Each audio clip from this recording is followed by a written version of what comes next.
नमस्कार। राज्य शिक्षा शोध एवं प्रशिक्षण परिषद बिहार पटना में आप सभी बच्चों का एक बार फिर से स्वागत है। बच्चों, आज हम लोग कक्षा 10 के हिंदी गद्य खंड के पाठ 2 विष के दांत कहानी के बारे में पढ़ेंगे और जानेंगे। विष के दांत कहानी के लेखक हैं नलिन विलोचन शर्मा जी और विष के दांत एक मनोवैज्ञानिक कहानी है। पहले हम लोग नलिन विलोचन शर्मा जी के बारे में जानेंगे। नलिन विलोचन शर्मा जी ने काव्य में और गद्य में अधिकांशतः मनोवैज्ञानिक कहानियों का निर्माण किया है और काव्य में उन्होंने प्रयोगवाद को स्थान दिया है। प्रयोगवाद अर्थात वैयक्तिक स्वतंत्रता, वैयक्तिक निजता इत्यादि को स्थान उन्होंने अपने काव्य में दिया है। तो आइए अब हम लोग नलिन विलोचन शर्मा जी के बारे में थोड़ा जानते हैं। देखिए आप लोग अपने स्क्रीन पर। नलिन विलोचन शर्मा का जन्म 18 फरवरी 1916 ईस्वी में पटना के बदरघाट में हुआ। वे जन्म से ही भोजपुरी भाषी थे। वे दर्शन और संस्कृत के प्रख्यात विद्वान महामहोपाध्याय पंडित रामावतार शर्मा के ज्येष्ठ पुत्र थे। माता का नाम रत्नावती शर्मा था। उनके व्यक्तित्व निर्माण में पिता के पांडित्य के साथ उनकी प्रगतिशील दृष्टि की भी बड़ी भूमिका थी। उनके स्कूल की पढ़ाई पटना कॉलेजिएट स्कूल से हुई और पटना विश्वविद्यालय से उन्होंने संस्कृत और हिंदी में एमए किया। वे हरप्रसाद दास जैन कॉलेज, आरा, रांची विश्वविद्यालय और अंत में पटना विश्वविद्यालय में प्राध्यापक रहे। सन 1959 में वे पटना विश्वविद्यालय के हिंदी विभाग के अध्यक्ष हुए और मृत्यु पर्यंत इस पद पर बने रहे। बच्चों, इसमें ज्येष्ठ और मृत्यु पर्यंत 2 कठिन शब्द आए हैं जिनके बारे में हम आप लोगों को बता दें कि वे ज्येष्ठ पुत्र थे अर्थात सबसे बड़े पुत्र थे, और मृत्यु पर्यंत का अर्थ होता है जब से उन्होंने उस पद को धारण किया तब से जब तक वे जीवित रहे तब तक उस पद पे आसीन रहे। आगे देखते हैं हम लोग। हिंदी कविता में प्रपद्यवाद के प्रवर्तक और नई शैली के आलोचक नलिन जी की रचनाएं इस प्रकार हैं। आलोचनात्मक ग्रंथ, दृष्टिकोण, साहित्य का इतिहास दर्शन, मानदंड, हिंदी उपन्यास विशेषतः प्रेमचंद, साहित्य तत्व और आलोचना। उसके बाद उनके कहानी संग्रह 2 हैं, विष के दांत तथा अन्य कहानियाँ। काव्य संग्रह नकेन के प्रपद्य और नकेन 2 उनके काव्य संग्रह भी हैं। संपादित ग्रंथ उन्होंने सदल मिश्र ग्रंथावली, अयोध्या प्रसाद क्षत्रिय स्मारक ग्रंथ, संत परंपरा और साहित्य आदि का संपादन भी किया है। बच्चों, इसमें प्रपद्यवाद शब्द आया है। तो प्रपद्यवाद शब्द का मतलब होता है कि कविता में नए युग के विचार और विषय को तो स्थान दिया गया, लेकिन उसके साथ साथ व्यक्ति की स्वतंत्रता को भूला नहीं गया। व्यक्ति की स्वतंत्रता वहाँ भी अहम रही। नए युग और विचार के साथ साथ वैयक्तिक स्वतंत्रता को भी उन्होंने अपनी कविता में स्थान महत्वपूर्णता के साथ दिया है। आगे और हम लोग देखते हैं अपने स्क्रीन पर। आलोचकों के अनुसार प्रयोगवाद का वास्तविक प्रारंभ नलिन विलोचन शर्मा की कविताओं से हुआ और उनकी कहानियों में मनोवैज्ञानिकता के तत्व समग्रता से उभर कर आए। आलोचना में वे आधुनिक शैली के समर्थक थे। वे कथ्य, शल्प, भाषा आदि सभी स्तरों पर नवीनता के आग्रही लेखक थे। उनमें प्रायः परंपरागत दृष्टि एवं शैली का निषेध तथा आधुनिक दृष्टि का समर्थन है। आलोचना की उनकी भाषा गठी हुई और संकेतात्मक है। उन्होंने अनेक पुराने शब्दों को नया जीवन दिया जो आधुनिक साहित्य में पुनः प्रतिष्ठित हुए। बच्चों, यहाँ पे हम लोगों ने देखा कि वे परंपरागत दृष्टि एवं शैली का निषेध और आर्थिक दृष्टि का समर्थन करते हैं। इसका मतलब हुआ कि नलिन विलोचन शर्मा जी जो हैं एक नई रास्ता बनाने के पक्ष में होते हैं, एक नया राह बनाना चाहते हैं। वे लोगों को कहते हैं कि अगर हमारी परंपरागत दृष्टि में, हमारी परंपरा में कोई खराबी है, कोई रूढ़िवादिता है जो वर्षों से चली आ रही है, तो वो परंपरा के नाम पर आगे नहीं बढ़नी चाहिए, बल्कि आधुनिक विचार के अनुसार, आधुनिक समय के अनुसार, अर्थात समय के धारा को देखते हुए हमारी परंपराएं आगे बढ़नी चाहिए और उनका निर्धारण भी उन्हीं के अनुसार होना चाहिए। अब वो परंपराएं हमारे धर्म से संबंधित हो, काव्य से संबंधित हो, शिल्प से संबंधित हो अथवा भाषा से संबंधित हो, सभी में आधुनिक विचारधारा का पुट होना ही होना चाहिए।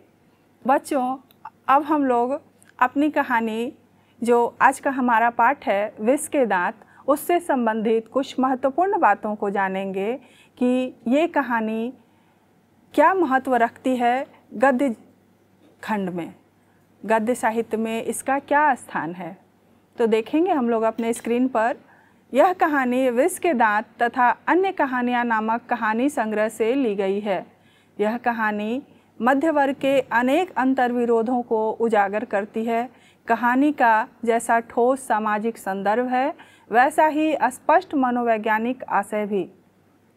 आर्थिक कारणों से मध्य वर्ग के भीतर ही एक और सेन साहब जैसों की एक श्रेणी उभरती है जो अपनी महत्वाकांक्षा और सफ़ेद पोशी के भीतर लिंग भेद जैसे कुसंस्कार छिपाए हुए हैं, और तो दूसरी ओर गिरधर जैसे नौकरी पेशा निम्न मध्य वर्गीय व्यक्ति की श्रेणी है जो अनेक तरह की थोपी गई बंदिशों के बीच भी अपने अस्तित्व को बहादुरी एवं साहस के साथ बचाए रखने के लिए संघर्षरत है। यह कहानी सामाजिक भेदभाव, लिंग भेद, आक्रामक स्वार्थ की छाया में पलते हुए प्यार दुलार के कुपरिणामों को उभारती हुई सामाजिक समानता एवं मानवाधिकार की महत्वपूर्ण वानगी पेश करती है। बच्चों, यह जो कहानी है विष के दांत, वो एक निम्न मध्यम वर्गीय परिवार की कहानी है। इस कहानी में लेखक ने यह दिखाना चाहा है कि कैसे एक मध्यम वर्गीय परिवार अपने शानो शौकत को दिखाने के लिए दिखावा करता है और अपने से निम्न लोगों के प्रति, यानी अपने मज़दूरों के प्रति, अपने घर में काम करने वालों के प्रति अर्थात कामगारों के प्रति वो कितना हेय दृष्टि रखते हैं। समाज में झूठी शान बढ़ाने के लिए वे झूठा दिखावा भी करने से पीछे नहीं हटते हैं। और सबसे बड़ा चीज़ उनमें लिंग भेदभाव का भी होता है। ऐसे लोग अपने ही घर में लड़कियों एवं लड़कों के बीच बहुत ही अंतर करते हैं और दोनों के लिए उनके नियम कायदे अलग अलग हो जाते हैं। वही लोग जो समाज में एकरूपता की बातें करते हैं, समानता की बातें करते हैं, वो अपने घर में इस भेदभाव से अछूते नहीं रहते हैं। तो आइए अब हम लोग कहानी को धीरे धीरे पढ़ेंगे, एक एक पैरा करके, और उसके भावों को समझेंगे कि कहानी आखिर है क्या। सेन साहब की नई मोटर कार बंगले के सामने बरसाती में खड़ी है। काली चमकती हुई स्ट्रिमल एंड जैसे कोयल घोंसले में कि कब उड़ जाए। सेन साहब को इस कार पर नाज है। बिल्कुल नई मॉडल 7,500 में आई है। काला रंग, चमक ऐसी कि अपना मुंह देख लो, कहीं पर एक धब्बा दिख जाए तो क्लीनर और सोफर की सामत ही समझो। मेम साहब की सख्त ताकीद है कि खोखा खोखी गाड़ी के पास फटकने न पाएं। बच्चों, इसमें कुछ कठिन शब्द हैं, जैसे बरसाती अर्थात पोर्टिको, जहाँ पे हम लोग गाड़ी खड़ी करते हैं उसे पोर्टिको कहते हैं। नाज अर्थात गर्व या गुमान, सोफर अर्थात ड्राइवर, शामत अर्थात दुर्भाग्य, ताकीद अर्थात किसी बात को जोर देकर कहना, चेतावनी, या फिर चेतावनी। खोखा खोखी अर्थात बच्चा बच्ची। बंगला में बच्चा बच्ची को खोखा खोखी नाम दिया जाता है। फटकना अर्थात निकट आना। बच्चों, अब हम लोग समझते हैं कि कहानी में इस भाग का क्या मतलब है। कहानी में सेन साहब हैं जिनके पोर्टिको में एक काली चमचमाती हुई गाड़ी खड़ी है। वो देखने से ऐसी लग रही है जैसे एक चिड़िया अपने पिंजरे से उड़ने के लिए तैयार है, अर्थात वो गाड़ी देखकर ऐसा महसूस हो रहा है कि जब चाहो तब गाड़ी को उड़ा लो, क्योंकि उस गाड़ी की चमक कभी फीकी नहीं पड़ती है, कारण कि उनके ड्राइवर और कामगार जो हैं, वो क्लीनर जो हैं, उसे हमेशा साफ़ करते रहते हैं। अगर उसमें ज़रा सा भी गंदगी लग जाए या खरोंच लग जाए तो उन लोगों की सामत आ जाती है, अर्थात आफत आ जाती है, उन्हें डांट पड़ने लगती है। और उनकी श्रीमती जी का ये सख्त निर्देश है कि उनके बच्चे और बच्ची उस गाड़ी के पास ना जाएं, ताकि उस गाड़ी को कोई नुकसान नहीं पहुँचे। आगे के भाग को देखते हैं हम लोग। लड़कियां तो पांचों बड़ी सुशील हैं, 5-5 ठहरी, और सो भी लड़कियां तहजीब और तमीज़ की तो जीती जागती मूरत ही हैं। मिस्टर और मिसेस सेन ने उन्हें क्या करना चाहिए यह सिखाया हो या नहीं, क्या क्या नहीं करना चाहिए उसकी उन्हें ऐसी तालीम दी है कि बस। लड़कियां क्या हैं, कठपुतलियां हैं, और उनके माता पिता को इस बात का गर्व है। वे कभी किसी चीज़ को तोड़ती फोड़ती नहीं। वे दौड़ती हैं और खेलती भी हैं, लेकिन सिर्फ शाम के वक्त। और चूँकि उन्हें सिखाया गया है कि ये बातें उनकी सेहत के लिए ज़रूरी हैं, वे ऐसी मुस्कुराहट अपने होठों पर ला सकती हैं कि सोसाइटी की तारिकाएं भी उनसे कुछ सीखना चाहें तो सीख लें, पर उन्हें खिलखिलाकर किलकारी मारते हुए किसी ने नहीं सुना। सेन परिवार के मुलाकाती रस्क के साथ अपने शरारती बच्चों से खींचकर कहते हैं, एक तुम लोग हो और मिसेस सेन की लड़कियां हैं। अबे फूल का गमला तोड़ने के लिए बना है, तुम लोगों के मारे घर में कुछ भी तो नहीं रह सकता। बच्चों, इसमें कुछ कठिन शब्द हैं जिनके शब्दार्थ को हम लोग जानेंगे, जैसे तहजीब अर्थात सभ्यता, तमीज़ अर्थात विवेक, बुद्धि शिष्टता, तालीम अर्थात शिक्षा, सोसाइटी अर्थात शिष्ट समाज, और रस्क अर्थात ईर्ष्या। बच्चों, ये जो सेन साहब हैं, इनकी 5 लड़कियां हैं, और वो पाँचों, एक तो 5 हैं, ऊपर से वो 5 लड़कियां हैं, और सेन साहब ने उन 5 को ऐसी शिक्षा दी है, ऐसे संस्कार दिए हैं कि वो किसी कठपुतलियां से कम नहीं हैं। उन्हें जिस तरह से वो चाहें, जिस तरह से रखना चाहें, उस तरह से वो रहती हैं। कभी कोई चीज़ को, कभी घर में किसी भी चीज़ का तोड़ फोड़ वो नहीं करती हैं, और हंसती भी हैं, मुस्कुराती भी हैं, तो ऐसे जैसे उन पर किसी तरह का दबाव हो। कभी भी उन बच्चों को, उन बच्चियों को खिलखिलाकर हंसते हुए नहीं देखा गया है। वे बच्चियां इस तरह से मुस्कुराती हैं कि अगर उस सभ्य समाज की या उनके आसपास की रहने वाली तारिकाएं अर्थात कुछ सभ्य महिलाएं उनसे हंसना सीखें तो बड़े शौक़ से सीख सकती हैं।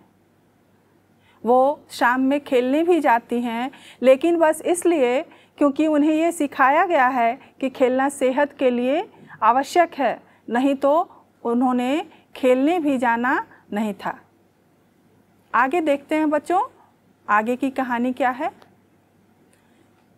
जहाँ तक सेन परिवार की लड़कियों का सवाल है, उनसे मोटर की चमक दमक को कोई खास खतरा नहीं था, लेकिन खोखा भी तो है। खोखा जो एक ही है, सबसे छोटा है। खोखा नाउम्मीद बुढ़ापे की आँखों का तारा है। यह नहीं कि मिसेस सेन अपना और बुढ़ापे का कोई ताल्लुक किसी हालत में मानने को तैयार हों, और सेन साहब तो सचमुच बूढ़े नहीं लगते।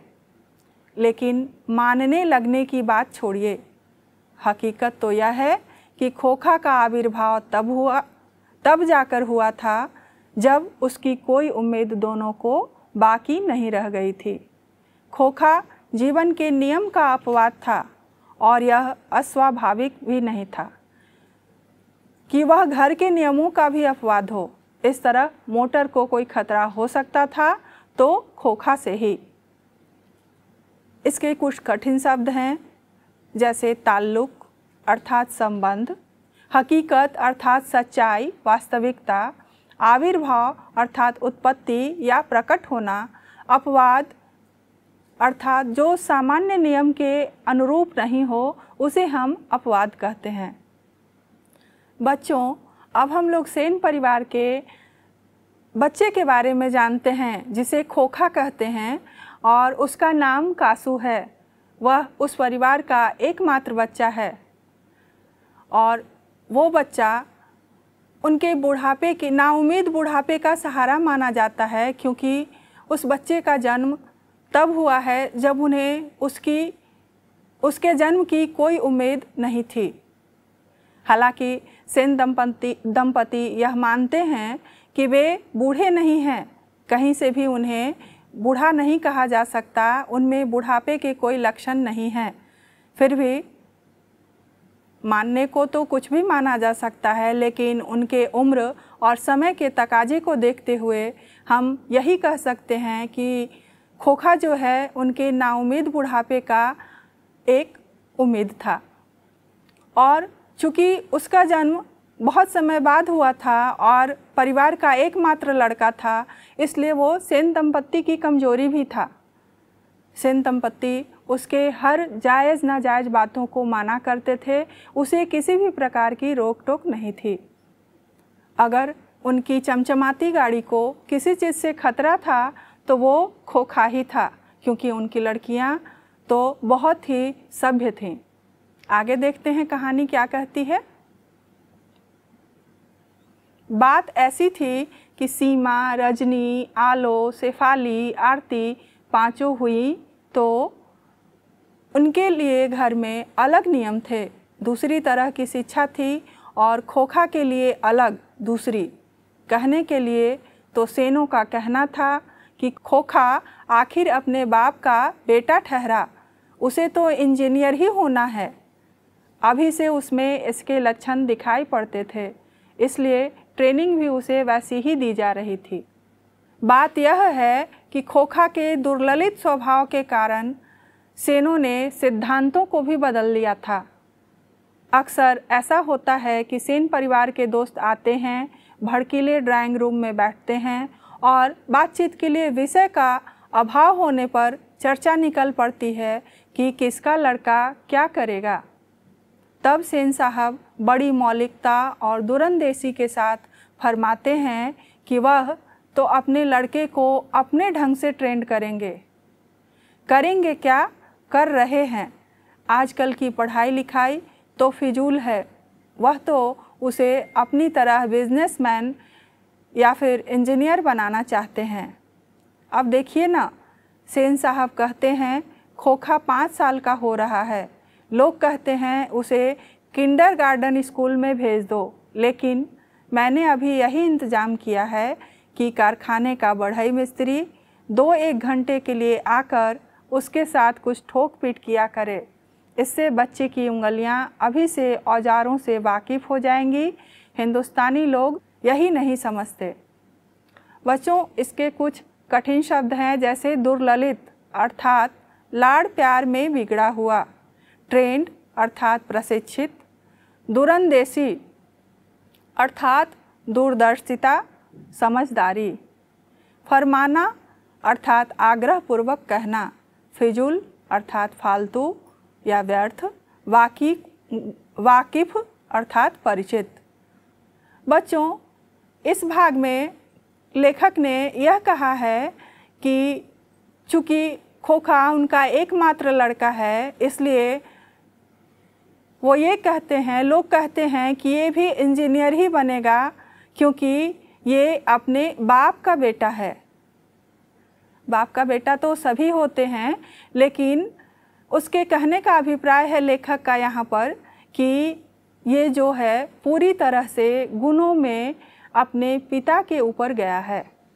अब उसके पिताजी चूँकि इंजीनियर हैं, इसलिए इसमें भी इंजीनियरिंग के गुण हैं, या फिर ये एक बिजनेसमैन बनेगा, उसके पिताजी का व्यवसाय भी है।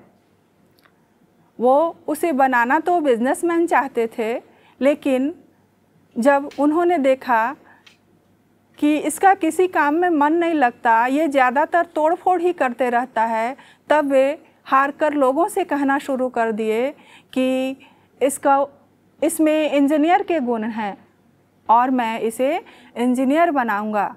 लोग कहते हैं कि इसे किंडरगार्टन अर्थात छोटे बच्चों के प्ले स्कूल में डाल दीजिए, लेकिन मैं ये नहीं चाहता, क्योंकि मैं चाहता हूँ कि अभी से मैं इसे ऐसी ट्रेनिंग दूँ, और कहते हैं कि दूँ क्या, मैं तो दे रहा हूँ, कि वो आगे भविष्य में एक अच्छा इंजीनियर बनने के लिए तैयार हो। क्योंकि हमारे देश के लोगों का यही सोचना है, उनके नज़र में भारतीयों के बारे में वे सोचते हैं कि वो सोचते हैं, भारतीय सोचते हैं कि अगर बच्चे स्कूल नहीं जाएं तो वो कुछ नहीं सीख सकते हैं। लेकिन मेरी सोच उनसे थोड़ी अलग है। मैं अपने कारखाने के बढ़ई मिस्त्री को बुलाकर रोज़ उसे कुछ ठोक पीट करने के लिए सिखवाता हूँ, ताकि औजारों पर इसके हाथ सधे रहें, इसे उनके अभ्यास की पूर्ण रूप से आदत हो। आगे देखते हैं बच्चों। एक दिन का वाकया है कि ड्राइंग रूम में सेन साहब के कुछ दोस्त बैठे गपशप कर रहे थे। उनमें एक साहब साधारण हैसियत के अखबार नवीस थे और सेनों के दूर के रिश्तेदार भी होते थे। साथ में उनका लड़का भी था, जो था तो खोखा से भी छोटा, पर समझदार और होनहार मालूम पड़ता था। किसी ने उसकी कोई हरकत देखकर उसकी कुछ तारीफ़ कर दी और उन साहब से पूछा कि बच्चा स्कूल तो जाता ही होगा। इसके पहले कि पत्रकार महोदय कुछ जवाब देते, सेन साहब ने शुरू किया, मैं तो खोखा को इंजीनियर बनाने जा रहा हूँ। और वही बातें दोहराकर वे थकते नहीं थे। पत्रकार महोदय चुप मुस्कुराते रहे। जब उनसे फिर पूछा गया कि अपने बच्चे के विषय में उनका क्या ख्याल है, तब उन्होंने कहा, मैं चाहता हूँ कि वह जेंटलमैन ज़रूर बने और जो कुछ बने उसका काम है, उसे पूरी आज़ादी होगी। सेन साहब इस उत्तर के शिष्ट और प्रच्छन्न व्यंग्य पर ऐंठ कर रह गए। बच्चों, इसमें कुछ कठिन शब्द हैं, जैसे वाकया अर्थात घटना, हैसियत अर्थात स्तर, प्रतिष्ठा, सामर्थ्य। अखबार नवीस पत्रकार को कहते हैं। प्रच्छन्न अर्थात छिपा हुआ। बच्चों, इसमें कहा गया है कि एक बार सेन साहब अपने दोस्तों के बीच बैठे हुए हैं अपने ड्राइंग रूम में, उनसे मिलने कुछ लोग आए हुए हैं। तो जब बच्चे की बात चलती है, उनके एक दोस्त जो कि पत्रकार थे, उनके साथ उनका बच्चा भी आया हुआ है, जो कि देखने में तो खोखा से छोटा लग रहा है, लेकिन वो बहुत ही समझदार और होनहार मालूम पड़ रहा था। और यही कारण था कि उससे किसी ने पूछ दिया पत्रकार महोदय से कि आपका बच्चा तो स्कूल जाता ही होगा। इस बात पर पत्रकार महोदय तो बोल ही नहीं पाए, उससे पहले ही इंजीनियर साहब शुरू हो गए, सेन साहब शुरू हो गए कि मैं अपने बच्चे को इंजीनियर बनाना चाहता हूँ। और ये बात वो हमेशा और सबसे कहते थे, वे कभी इस बात को कहने से थकते नहीं थे। और इस बात पे पत्रकार महोदय चुपचाप बस केवल मुस्कुरा रहे हैं, क्योंकि उन्हें बोलने नहीं दिया गया और वो बीच में उनकी बात को काटकर बोलना नहीं चाहते हैं। लेकिन जब उनसे फिर पूछा गया तो उन्होंने सधे हुए शब्दों में अर्थात बड़े ही शिष्ट शब्दों में कहा कि मैं चाहता हूँ कि मेरा बेटा एक इंसान बने। इंसान के अलावा वो जो बनना चाहे उसे उसकी आज़ादी है, वो मैं उसकी इच्छा पे छोड़ता हूँ। सेन साहब उनके व्यंग को समझते हैं और चुप रह जाते हैं। आगे देखिए। तभी बाहर शोरगुल सुनकर सेन साहब उठने लगे तो उनके मित्रों ने भी जाने की इच्छा प्रकट की और उन्हीं के साथ बाहर आए। बाहर सेन साहब का सोफर एक औरत से उलझ रहा था। औरत के पास एक 5-6 साल का बच्चा खड़ा था जिसे वह रोकने की कोशिश कर रही थी क्योंकि बच्चा बार बार सोफर की ओर झपटता था। इसके कठिन शब्द हैं सोफर अर्थात ड्राइवर और कोशिश अर्थात प्रयास। बच्चों, बातचीत के बीच में बाहर शोर शराबे की आवाज़ होती है। तब सभी लोग बाहर आते हैं और देखते हैं कि एक बच्चा जो है सेन साहब के ड्राइवर से उलझ रहा है। वो बार बार उसको मारने के लिए, टेलने के लिए उद्यत हो रहा है और रो रहा है तथा उसके पास एक औरत है जो कि सेन साहब को देखकर थोड़ी सहम जाती है। कारण क्या है, आगे देखते हैं हम लोग। सेन साहब को देखकर औरत सहम गई। सोफर ने साहब की ओर बढ़कर अदब के साथ कहा, देखिए साहब, मदन गाड़ी को छू रहा था, गाड़ी गंदी हो जाती। मैंने मना किया तो लगा कहने जा जा, तो मैंने उसे पकड़कर अलग कर दिया। इस पर मुझको मारने दौड़ा। अब उसकी माँ भी आकर खामखा मुझसे उलझ रही है।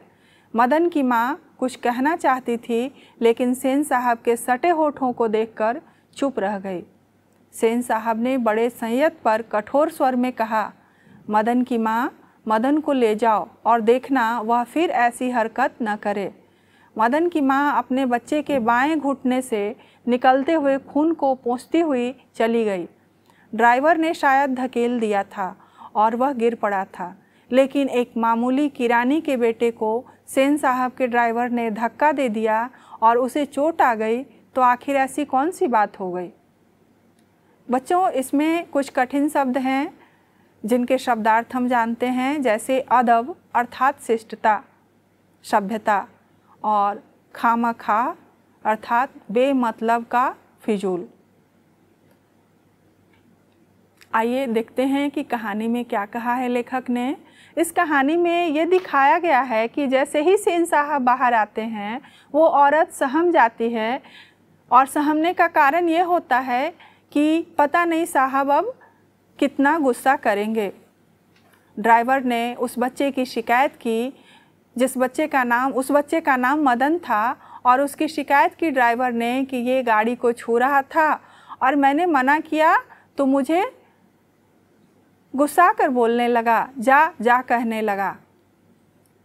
ड्राइवर ने बच्चे को धकेल भी दिया था। मदन की माँ कुछ कहना चाह रही थी सेन साहब से, लेकिन उनके चेहरे को देखकर उसे ये भान हो गया कि वो शायद नाराज़ हैं। इस वजह से वो चुप रह गई, क्योंकि वो जो मदन था वह सेन साहब के किरानी का बेटा था और उनके किरानी के बच्चे को अगर उसका ड्राइवर धक्का दे देता है तो उससे सेन साहब को कोई विशेष फर्क नहीं पड़ता मालूम होता है।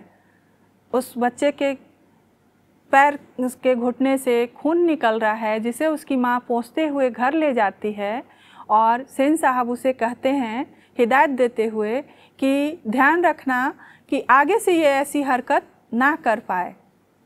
उन्हें उस बच्चे के चोट की चिंता नहीं है, उस बच्चे को क्यों डांटा गया, उसके पीछे की सही वजह क्या है, उन्होंने न तो बच्चे से पूछना ज़रूरी समझा और न उसकी माँ से। केवल अपने ड्राइवर के कहने पे उन्होंने वस्तु स्थिति को खुद ही समझ लिया कि हुआ क्या है। इस तरह से हम लोग देखते हैं कि कैसे बड़े लोग अपने अधीन काम करने वाले को हेय दृष्टि से देखते हैं। अपने और दूसरे के परिवार के लिए, दूसरे के बच्चे के लिए उनके विचार बदल जाते हैं। बच्चों, आज के लिए बस इतना ही। आगे की कक्षा में हम फिर इसके शेष भाग को लेकर आप लोगों के सामने फिर से उपस्थित होंगे। तब तक के लिए आप लोगों से विदा लेते हैं। आप लोग इस कहानी को तब तक पूरा पढ़िए और अच्छे से समझने की कोशिश कीजिए। तब तक के लिए नमस्कार।